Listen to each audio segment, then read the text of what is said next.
네, 제21대 대통령 선거일을 맞아서 각 정당의 대선 출사표 마지막 호소 듣고 있는데요. 이번에는 개혁신당으로 가겠습니다. 저희가 예고를 해드릴 때 이기인 공동선대위원장 연결한다고 예고를 해드렸는데 지금 연락이 잘 안 되고 있습니다. 그래서 저희가 급히 다른 분을 모셨는데요. 이동훈 개혁신당 선대위 공보단장입니다. 나와 계시죠? 네, 안녕하세요. 네, 저희가 네네. 급하게 부탁드렸네요. 고맙습니다, 단장님. 아이고, 뭐, 대타 열심히 뛰어야죠. 자, 선거운동이 모두 끝났습니다. 어떻게 좀 시간이 더 있었으면 하는 아쉬움이 크십니까? 아니면 할 만큼 했다, 시원하다 이런 느낌이 더 크실까요? 어떻습니까?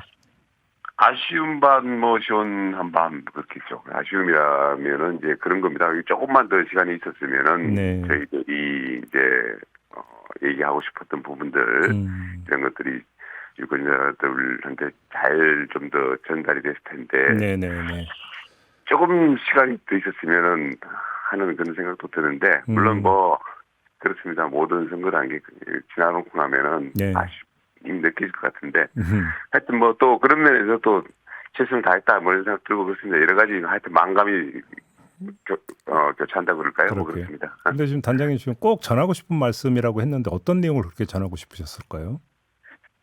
저희들이 제가 보니까 아까 우리 그 앵커님 질문지에도 그런 내용이 있긴 하던데, 이건 정말 완주한 것만으로도 이 개혁신당 이준석 후보가 이번 선거 대선을 완주한 것만으로도 굉장히 저는 의미가 있다라고 저는 생각을 합니다. 제가 이제 언론인 출신으로서 네. 이제 국민의힘이나 민주당 쪽을 이제 올해 큰 당들을 올해 이제 취재를 해보고 선거를 많이 들여다봤습니다. 네. 그런데 이제 이 당들을 물론 밖에서 이제 보는 것과 안에서 보는 건 다르겠지만은 그 선거에 들어가는 조직과 인력 그리고 자금 이런 것들이 정말 엄청난 이 개혁신당과 비교를 하면은 비교가 안 될 정도입니다. 네네네. 이 개혁신당 제가 이제 다른 사람들한테 비유적으로 국민의힘이나 민주당이 반포에 50평 아파트면은 개혁신당은 정말 고시원 단칸방이다라고 제가 비유를 하는데 비유가 너무 심하신 거 아닙니까? 그 정도로 정말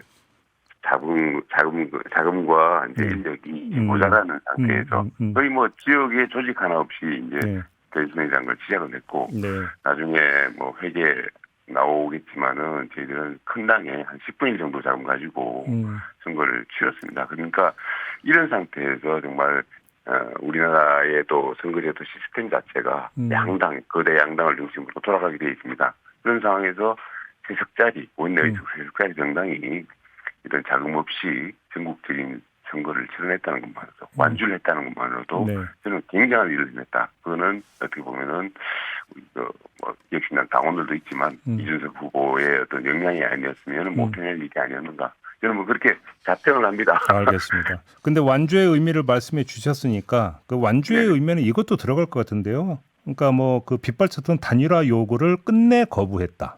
그렇습니다. 네, 그렇습니다.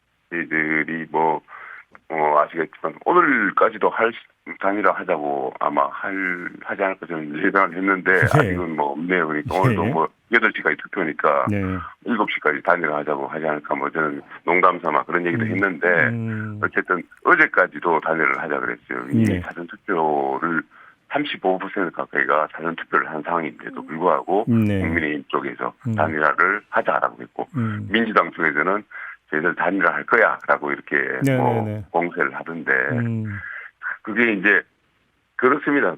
항상 보면은 이 큰 당들이 작지만 어떤 자기들한테 위험이 될 만한 세력이 등장을 하게 되면은 위협이 될 만한 세력이 등장을 하게 되면은 단일화라는 논리를 가지고 길을 죽이고 그리고 차선론, 창론으로 이런 걸 가지고 유권자들한테 쟤들은 안 돼. 우리를 선택해야 돼. 이런 식의 어떤, 또 사표 방지 심리랄까요? 이런 걸 동원을 해가지고, 우리 작은 당들 갖다가 삼지대 정당을 갖다가 이렇게 밟아버리려고 하는 그런 모습을 보이는데, 이번 대선도 여지없이 그런 것들이 작동을 했고, 우리는 아까도 말씀드렸지만은, 비교할 수 없이 작은 조직과 작은 자금을 가지고 버텨왔고, 결국은 그런 것들을 극복해내고 단일화라는 것 갖다가 우리 지지자들한테 우리의 선명한 메시지를 가지고 던지면서 선거를 마무리할 수 있다는 거, 그건 저희들이 가장 큰 소득이고 수확이 아닐까. 어떤 지지율이 어떤 득표율이 나오더라도 예. 그 이상을 능가하는 성과와 소득은 없지 않을까. 저는 뭐 그렇게 생각합니다. 그 단일화 거부가 대선 이후에 개혁신당에게 뭐 어떤 식으로든지 혹시 영향을 미칠 요인은 안 된다고 보십니까? 물론 뭐 그런 걱정들을 하시는 분들이 있긴 있습니다. 그러니까 만약에 김문수 후보가 네. 패배하는 이재명 후보가 이기고 김문수 후보가 지는 결과가 나왔을 경우에 책임론을 갖다가 우리가 단일화를 했으면은 김문수 후보 국민의힘이 이길 수 있었는데 네네네네. 이준석 때문에 졌다라는 식으로 몰아가려고 하는 일부의 사람들이 저는 있을 수 있다고 봅니다. 예. 뭐 그전까지도 그런 움직임이 있었고, 근데 저희들은 그건 정말 말이 안 되는 정말 염치 없는 일이라고 생각을 하고요. 그는 왜냐하면은 이 선거 자체가, 이 대선 자체가 어떻게 만들어지는가를 잘 생각해 보시면 알 겁니다. 네. 이 대선은 국민의힘 그리고 윤석열 대통령이라는 사람이 계엄이라는 얼토당토하는 짓을 벌이면서 탄핵당하면서 만들어진 선거입니다. 전적으로 그 책임은 윤석열 대통령과 국민의힘이 있습니다. 그리고 결국은 그 계엄과 탄핵에 자유롭지 않은 후보를 선출해가지고 김문수 후보를 선출을 해가지고 내세우면서 그 책임에서 자유롭지 않은 상황에서 선거를 벌여놓고 어떻게 그런 얘기를 할 수 있는지 저는 이해가 안 가고요. 예. 결국은 그러면은 우리 보수 진영 전체랄까요? 반 이재명을 주장하신 분의 세력 자체가 이길 수 있는 방법은 저는 딱 한 가지가 있다고 생각합니다.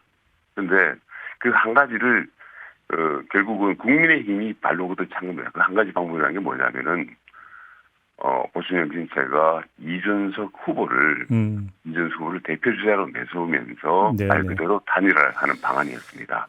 그 방안을 만약에 이루어졌다면 정말 민주당 이재명 후보와 이준석 후보 간에 아주 그럴듯한 경쟁이 벌어질 수 있었는데 그 방법을 국민의힘은 할 수가 없었습니다. 할 수가 없었고 또 할 의지도 없었고, 왜냐하면은 여러 가지 이유가 있지만은 자기들의 기득권을 내놓을 수 없었기 때문에 알겠습니다. 결국은 못했던 거거든요. 그런 상황인데 그런 상황들을 가지고 있는데 어떻게 자기들이 이준석 후보한테 나중에 단일화 책임을 물을 수 있겠습니까? 그는 정말 적반하장도 유분수다.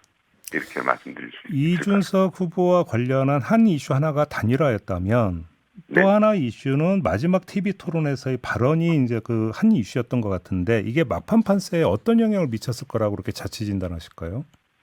이른바 이제 젓가락 발언이죠. 젓가락 발언인데 제가 이제 사석에서는 이제 이준석 후보하고 얘기를 하면서 이제 그 얘기를 저도 많이 들었습니다. 그러니까 이준석 후보가 그 이재명 후보 아들 이동훈 씨의 그 발언, 그리고 이재명 후보의 여러 가지 뭐 병기의 머리를 어떻게 한다든지 이런 발언들을 가지고 이제 사석에서 얘기를 하면서 그런 얘기를 하더라고요. 그러니까 어떻게 이런 상상을 하는 분들, 이런 가족분들이 도대체 어떤 생각을 하고 계시길래, 평소에 어떤 서로 부자간의 대화를 하시길래 이런 상상이 가능한가요? 라면서 저한테 개인적으로 질문을 하고 그랬었습니다. 그래서 저는 그 발언을 알고 있었습니다. 그래서 이제 물론 그게 이제 그 TV 토론 자리에서 그런 식으로 내용이 소개가 되면서 국민들에게 많은 충격을 준 부분들에 대해서는 저도 이제 문제가 있다고 생각하고, 그 부분에 대해서는 우리 이준석 후보가 이제 사과를 했었습니다. 그런데 다만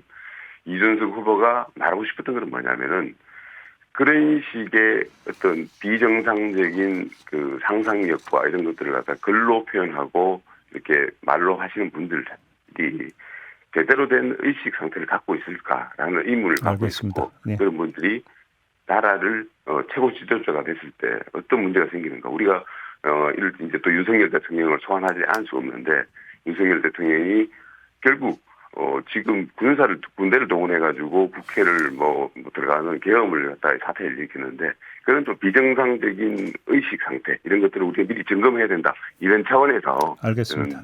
우리 이준석 후보가 그런 얘기를 또 던지지 않았나 이렇게 생각을 합니다. 그러니까 또 공통 질문을 좀 드리고 있는데, 마지막 유세 장소로 대구를 고르셨어요. 그 이유는 뭐였을까요?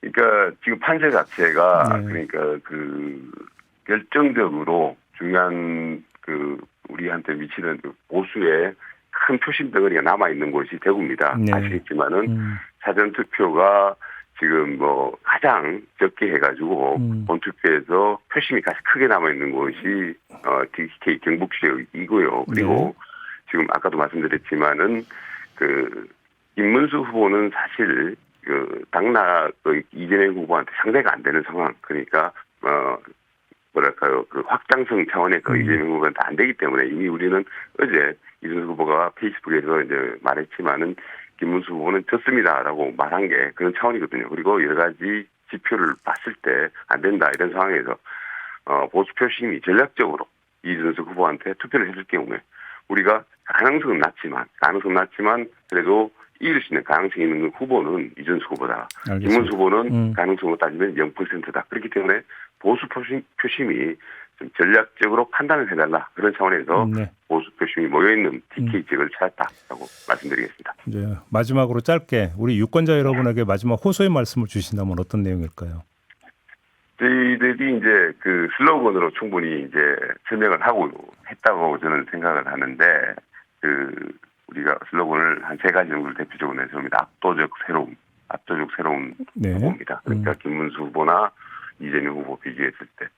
그리고 우리는 좌도 우도 아닌 앞으로를 내세웁니다. 네. 우리가 진영 갈등 때문에 얼마나 우리 국민들이 고통을 받았습니까? 좌우 진영 갈등 때문에. 그런데 그걸 넘어서는 모습을 보이겠다. 이런 것을 내세웁니다. 그리고 새로운 그 미래를 여는 선택이라는 슬로건을 내세웁니다. 미래를 여는 선택. 그러니까 과거에 얽매여 있는 이재명 후보라든가 김문수 후보가 아니고 우리는 미래를 대표하는 세대교체, 시대교체, 정치교체를 이룰 수 있는 후보라는 점을 내세웁니다. 그 점을 유권자분들께서 오늘 투표판이니까 알겠습니다. 깊이 명심해 주시면 고맙겠습니다. 이제 급한 인터뷰였는데 이렇게 응해 주셔서 고맙습니다. 단장님. 너무 감사합니다. 네, 고맙습니다. 네.